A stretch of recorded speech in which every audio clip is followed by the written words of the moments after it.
Amis gamers, bonjour, nous voilà dans le test de Formula One 2015, le tant attendu jeu de simulation de Formule 1 monoplace sur PlayStation 4 et PC et également sur Xbox One. Alors le premier test évidemment, premier avis un peu mitigé, mais bon on va voir ça tous en détail. À savoir que normalement les jeux de Formule 1 sont catalogués comme monotones et ennuyeux. Ce n'est pas faux, certains d'entre vous nous diront, parce que normalement d'autres aussi diront que le dimanche après-midi c'est réservé pour les Formule 1 et les championnats, et Drucker n'a qu'à les rhabiller pour papier et mamie. Donc après avoir vu les images, les premières images de lancement avec mon ami et collègue Constantin du rayon télévision et games aussi, on s'est dit waouh, c'est quand même un peu limite au niveau des graphismes, au niveau du rafraîchissement, ça a l'air bizarre, un peu terne. Est-ce qu'on n'irait pas faire un petit test pour voir ce qu'il en est plus exactement en profondeur? Donc voilà, chose faite. Alors, on va commencer par plusieurs petites choses. Commencer par les points positifs. Le seul point, à mon avis, le plus gros point positif sera le fait qu'on retrouve les deux saisons, la saison 2014 et la saison 2015 dans le même jeu. C'est la première fois que ça arrive.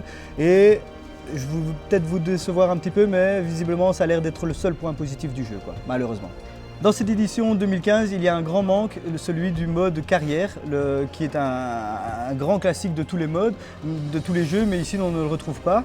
On se retrouve avec des modes comme contre-la-montre, course rapide, championnat, Formula One championnat, mais ce sera tout, quoi. Pas de mode carrière, pas de mode où on peut prendre un petit poulain, l'élever d'écurie en écurie pour le faire devenir champion du monde. Non, pas de mode carrière, on a dit ce sera comme à la télévision, quoi. En effet, les développeurs nous avaient prévenu qu'ils allaient essayer de faire quelque chose de très télévisuel, de faire comme à la télé. Donc oui, évidemment, on se croirait un petit peu à la télévision quand on lance du champagne sur la foule ou quand on gagne des courses. Mais à part ça, je ne vois pas le grand intérêt de faire un mode télévisuel dans le championnat. Parlons un petit peu du gameplay à présent. Je trouve qu'il est très accessible, trop accessible même.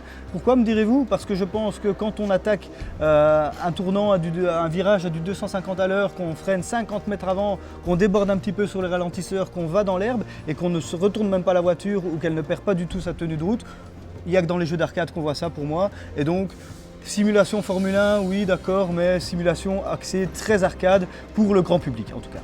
Autre chose de méchant et de critique tant qu'on y est? Oui, je pense qu'on a trouvé. On a trouvé avec l'intelligence artificielle qui est complètement diabolique et folle.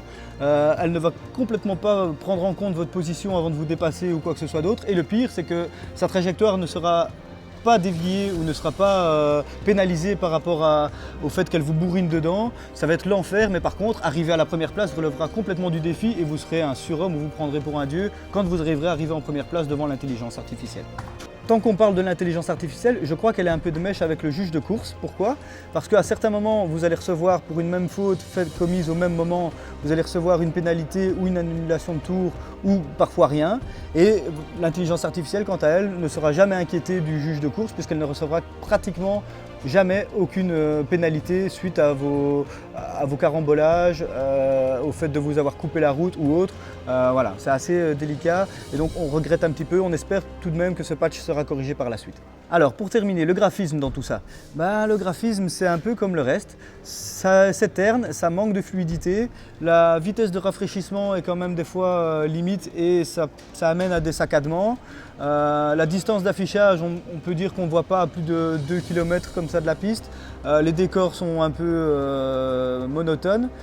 Voilà, on se demande vraiment si les petits gars de chez Codemaster qui avaient dit qu'ils allaient travailler sur un nouveau moteur graphique, on se demande pour le coup s'ils l'ont sorti de la boîte et s'ils ont vraiment travaillé dessus parce que pour une PlayStation 4, une Xbox One ou un PC même, nouvelle génération, ça méritait franchement mieux, quoi.